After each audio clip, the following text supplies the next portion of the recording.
On April 9, 1865, General Robert E. Lee surrendered what was left of his Army of Northern Virginia.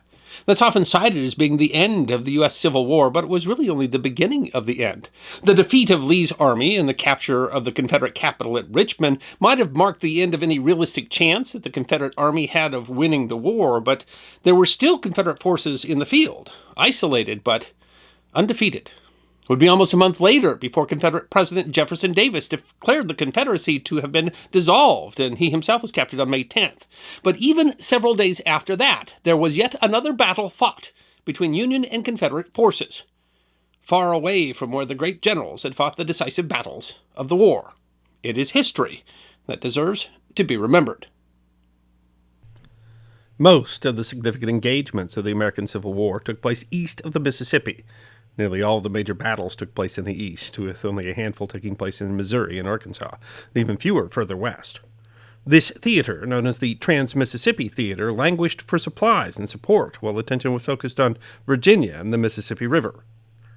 Texas, while generally far away from the important battles of the war, served important logistical functions, including as a route to trade cotton and other goods by crossing into Mexico. Charles Francis Adams, the U.S. Minister to the United Kingdom, reported in May of 1863 that the British were moving to organize a scheme to smuggle Confederate goods to England through the Rio Grande Valley. He wasn't sure whether anything short of the possession of the eastern bank of the river will avail to defeat these machinations. Other important figures agreed that the only option was invasion, including Secretary of the Navy Gideon Welles and Rear Admiral David Farragut. President Lincoln asked Secretary of War Edwin Stanton on July 29, 1863, "Can we not renew the effort to organize a force to go to western Texas? I believe no local object is more desirable." As with everything west of the Mississippi, however, supplies and men were in short supply. Very little could be spared to create a force that could invade western Texas, and other efforts had yielded little. Federal forces were turned away at Corpus Christi in August 1862 and held Galveston for only a few months at the end of 1862. The initial plan was for forces from captured New Orleans to march into Texas from Louisiana, using troops from the Army of the Gulf under the command of Nathaniel Prentice Banks. Banks was a political general, Speaker of the House, who was first appointed as a Major General of Volunteers in 1861. Banks commanded during a number of battles early in the war to generally poor effect, with his forces defeated at both Port Royal and Winchester. In 1863, Banks was ordered by Lincoln and General Halleck to move on Texas to stop Confederate trade through Mexico. His forces attempted to evade Texas via the Sabine Pass in September, where the larger Union force was badly beaten by a small Confederate garrison. All through 1863, Confederate forces were drained from the area near the Mexican border in South Texas to march east, with the U.S. Vice Consul at Monterey reporting on June 4th that all of the troops from the western frontier of Texas had been ordered east, till the line of the Rio Grande is now nearly deserted by rebels. The plan that Banks developed involved landing troops near the Rio Grande River to seize Brownville, Texas, which he could use as a base for another attack on Galveston.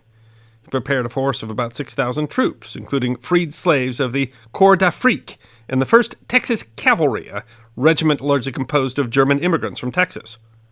The force left New Orleans in a small convoy of transports, supply ships, and escorts on October 26, 1863. On November 2nd, the Union ships landed at Brazos Island at the mouth of the Rio Grande, facing only token resistance from Confederate cavalry. "The flag of the Union floated over Texas today at meridian precisely," Banks crowed. "Our enterprise has been a complete success." 4 days later, the Union force left the island to occupy Brownsville, 30 miles inland. They arrived to find the small Confederate garrison had fled, burning anything of value. Banks returned to New Orleans, but his forces worked their way up the coast, taking both Mustang and Matagorda Islands. With the Texas coast essentially abandoned, Banks was within reach of his goal of occupying Texas. Major General Cadwallader Washburn wrote to Banks that if you'll send the 3rd Division here, with that and the 1st, ask no more to go to Houston and take Galveston. There were only a few thousand Confederates available to defend the whole coast. Though Washburn wanted to advance, Banks grew uncertain and told him to hold until reinforcements could be sent. Henry Halleck, Commander-General of the Army, was more interested in reaching Texas through Louisiana and pressured Banks to act.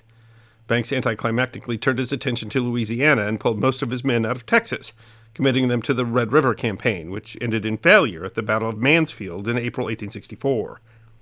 Finally, only garrisons at Brownsville and Brazos Island remained. Without much to do, the men in the Rio Grande Valley grew bored. One officer wrote that the days are dull indeed, and we can find but little to do to beguile its tediousness. Capturing Brownsville did injure the Confederate trade through Mexico, as the next best route into Mexico was hundreds of miles further northwest. In July of 1864, Confederate Colonel John Salmon "Rip" Ford assembled a force of around 1,300 cavalry to retake Brownsville. He advanced on Brownsville, and after a handful of skirmishes, the Union forces abandoned Brownsville, retreating to Brazos, Santiago. Throughout 1864 and 1865, the remaining forces on both sides were happy to honor an unspoken agreement to leave each other alone. On April 9th, Lee surrendered at Appomattox, followed shortly by Joseph Johnston's surrender on April 26th. Jefferson Davis was captured on May 10th. Both sides were aware of Lee's surrender and the general collapse of the war, although the forces in Texas had not yet officially surrendered. Union General Lew Wallace attempted to negotiate an end to the hostilities and met with Confederate leaders in March of 1865. However, Major General John Walker rejected the terms. The Union garrison at Brazos Island was made up of around 1,900 troops, including 400 men of the 34th Indiana. The 34th was a veteran unit, made up of veterans whose original enlistments had expired. Also present were the 87th and 62nd United States Colored Infantry. In March 1865, Colonel Theodore Barrett of the 62nd was made a brevet brigadier general, given command of the Brazos garrison when the former commander left. Little is known about Barrett. He enlisted in 1862 in the 9th Minnesota Infantry, but saw no significant combat. He volunteered to lead the first units of African-American units and was promoted to colonel and put in command of the 62nd. The 62nd was transferred to Brazos in 1864, and Barrett joined them there in February of 1865 after recovering from malaria. On May 11, 1865, the day after Jefferson Davis himself was captured, Barrett did something puzzling. He ordered a detachment of his men to raid a Confederate encampment near Brownsville. Barrett's reasoning is unclear, and scholars continue to question his motives. One officer criticized Barrett by saying that he wished to establish himself for some notoriety before the war closed. A New York Herald correspondent reported that Colonel Barrett, who had long stood in need of horses for cavalry and other purposes on the island, sent out a party for the purpose of obtaining them. At least 50 men from the 2nd Texas Cavalry were, Barrett noted in his report, not yet mounted. One soldier claimed that Barrett had no cavalry to speak of, or artillery, nothing but infantry. What did he want with horses for his men? A regimental historian wrote that Barrett acted either without any definite purpose or for some purpose that has never been made clear. The truce that had been long unofficially held was about to break. Under the command of Lieutenant Colonel David Branson, 300 men, 250 from the 62nd U.S. Colored Troops and 50 from the 2nd Texas Cavalry, were supposed to cross from Brazos to the main island by steamer, but due to broken machinery instead crossed in small boats in a severe storm, only completing the crossing by 9:30 p.m. At 2 a.m. on the 12th, after making a long circuitous march, we surrounded White's Ranch, Branson reported. They expected to capture 65 rebels there, but found that they'd already left. By 6 a.m., Branson marched again to the nearby Palmito Ranch. His skirmishers ran into rebel cavalry in a small force, and began pushing them back. Across the river, Branson reported that Mexicans started to give alarm to the rebels, and by noon, Branson had occupied Palmito Ranch, capturing 3 prisoners, 2 horses, and 4 beef cattle. By 3 p.m., Confederate cavalry were spotted approaching from Brownsville, and Branson withdrew to White's Ranch, skirmishing with the cavalry along the way. Barrett was kept appraised by couriers, and at 10 p.m. decided to commit more men to the raid. 200 men of the 34th Indiana, and Barrett himself shuttled across the river by skiff in the early hours of May 13th, and met up with Branson's men around daybreak. Barrett had ordered the combined forces to make another advance on Palmito Ranch. The Confederates, who had pushed Branson back to White's Ranch, were a small number of picket detachments. Only at the end of the day did Captain W.N. Robinson report the appearance of the Union force to Brownsville. There, Colonel Ford promised to come to his aid as soon as men could be collected. Barrett marched to Palmito Ranch, arriving at 9 a.m. He burned what stores had escaped destruction the day previous, as well as buildings that were being used as a barracks. Colonel Ford had gathered what men he could, around 300 cavalry and a handful of cannon. He arrived near Palmito Ranch after 3 p.m., ready to face his enemy, which he estimated at around 800, although it was actually closer to 500. Ford wasn't optimistic. This may be the last fight of the war, and from the number of Union men I see before me, I'm going to be whipped, he remembered thinking. That didn't stop him from organizing an attack. Several cannon and some infantry would face the enemy head-on, while another detachment with several cannon would move to flank the enemy's right, using hills as cover for the movement. A final group was to try and get behind the Federals. Ford rode in front of his men to lead the charge just before 5 p.m. Barrett, meanwhile, had started setting up camp, planning to march in the morning. Watching Ford's men, one of them said, "I don't like the look of things over there." Barrett later described the situation. Within 15 to 30 minutes after the 62nd had gone into camp, the enemy suddenly appeared in front on our right flank and was already attempting to gain our rear. Men began to open fire on both sides, and Barrett's men were soon under fire from Ford's cannon. Barrett ordered his men to face the enemy, but they weren't finished maneuvering before he ordered a withdrawal. Withdrawal threatened to become a rout, as one soldier later wrote, "It seems useless slaughter, and we are at the mercy of the enemy." The Union camp was in an awkward position in the bend of the river, and the retreat was so quick that the skirmishers were left behind. Ford said that the skirmishers stood as long as they could until many of them were run over by my cavalry, and nearly all of them were taken prisoners. The 34th and 62nd, in their haste, ran into each other, losing cohesion even while under fire. When they finally reached the ford, the retreat was able to steady, and the 62nd formed a rear guard. Every attempt of the enemy's cavalry to break the line was repulsed with loss to him, Barrett said. From there, the entire regiment fell back with precision and in perfect order, under circumstances that would have tested the discipline of the best troops. An officer from the 62nd was more blunt. Retreat was saved from being an utter rout by the steadfastness of the 62nd U.S. colored troops and part of the 34th Indiana, he said. The 34th lost both their regimental and national flag as the color bearers fell behind. The regimental flag was abandoned and picked up by the Confederates, while a soldier wrapped the national flag around himself and swam across the river, surrendering the flag to Mexican authorities.